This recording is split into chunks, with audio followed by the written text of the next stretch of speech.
Howdy folks, happy Tuesday. I just want to show you what a truck that is 117 feet long looks like. Truck and trailer, that is. We've got a really long trailer on. So, here's my truck. And I've got a Cozad trailer on. It's a 7-axle rig. So we have another fifth wheel on the trailer here. It goes to the low bed section. This part is called the Jeep. And then we've got the low bed section itself where the machine will sit. This has 3 axles. And then we've got a dual axle booster on the back. So this thing can haul a ton of weight depending on which state you're in and what it's registered for. That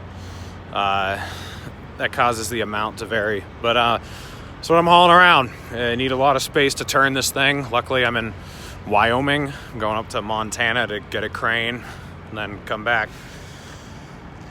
So what I want to talk about today is the Libertarian Party messaging for what happened last week at the Capitol building. I think it was off, and so I want to give my opinion on what the messaging should have been. So for those of you who don't know, and this wasn't everybody in the Libertarian Party, but this is some of the kind of establishment figures and the social media platforms that the Libertarian Party has. This is what they were saying. They were thankful that Facebook and Twitter and YouTube were shutting down President Trump, and they were calling this like a huge assault on democracy and our way of life. And I just think that was, it's just the wrong message. You know, the message should have been, we've seen this coming for a long time. This is what happened when the government is not responsible to the people. It doesn't answer to the people. It answers to its special interests and donors, and doesn't follow the Constitution, doesn't do what it says it's going to do. Eventually the people are going to rise up. And as I've said before, I have not seen evidence to make me think that Donald Trump won this election. But I don't believe that's why everyone was there. There were tens of thousands of people there. A lot of them are upset, that there's a double standard, that they've lost their jobs and they've been locked in their houses and the government's not doing anything, and then they're kind of demonized when they complain, they're called racists or Nazis or whatever. It's just dumb, and it's a lot of the same aggravation that you see on the true left. It's very similar.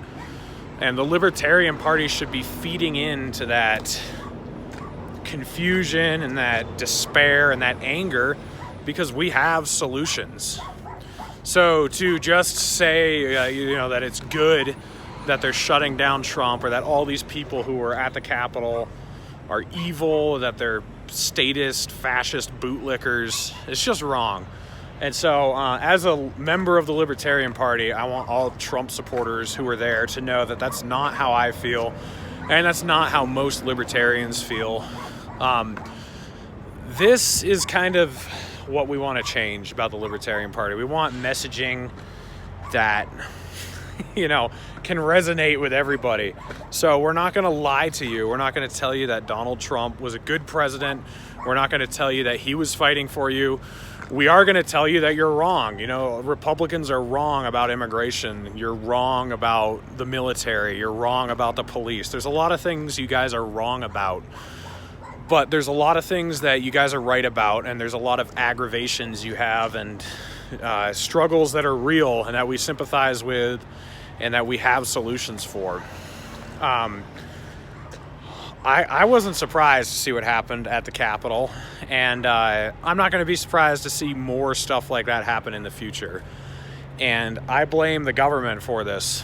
This is there's a reason Trump has the appeal that he has, even if he's not backing up any of his rhetoric with action.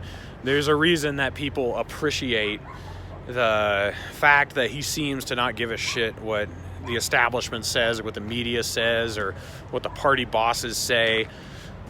That's totally legitimate. So we should be reaching out to people who resonate with whom that message resonates, and try to show them what somebody who actually stands for the things they say they'll do and actually does the things they say they'll do would actually make a difference. Because I think it's important to tell them you sympathize with them, and then we can show them that Trump really has been a liar, that he hasn't done any of the things he says he's going to do, and that the Republican Party has completely turned its back on the people that support it.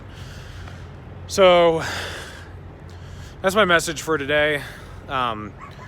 If you're on social media and you saw those posts from the Libertarian Party, realize that that's a very, very small group of people who make the decisions to post that stuff.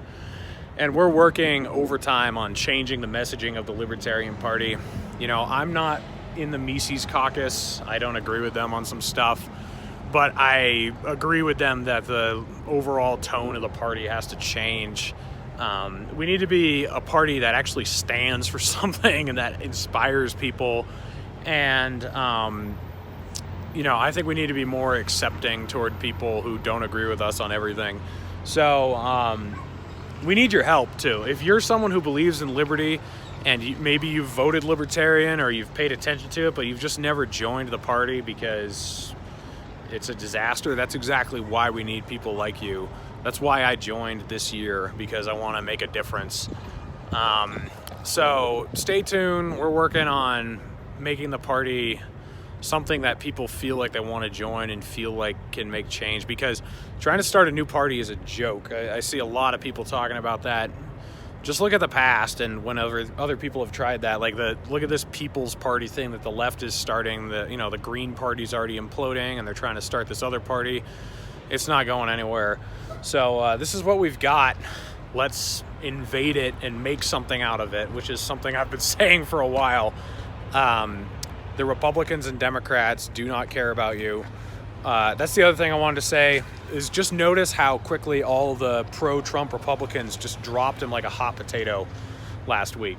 They just needed some excuse, like what happened at the Capitol, to say, oh, I have nothing to do with this guy. All these people, Dan Crenshaw, Lindsey Graham, Ted Cruz, all these slime bags, they just needed some excuse to point out that they don't support him anymore, and they found it. That's all the Republicans do. And Trump didn't have your back either. He's not going to overturn the election results. He's not going to fight anything. He's been saying that for 2 months. What has he done? I keep hearing my friends say, oh, well, there's another chance. You've been telling me that for 2 months. He hasn't done anything. He doesn't support you guys either. He's just another mirage in the show. And a lot of people think that the establishment hates him or is terrified of him because of all the things they're doing to him. The reason they're doing that to Trump is because they need a fall guy, because their people suck too. Joe Biden and Kamala Harris are shit. Nancy Pelosi is shit. All these Democrat establishment leaders are shit. So they need to demonize something as being much worse than they are to have an appeal to anybody. And Trump is the perfect fall guy, so they can pin everything on him. That's why they're doing this. It's not because Trump is going to stand up and fight for you. It's just because he is a sacrificial lamb. But yeah, sorry it's been a few days since I've checked in. I hope you all are doing well. As I always say, take care of each other, take care of yourselves. The government's not going to do it. I'll catch you on the next live stream.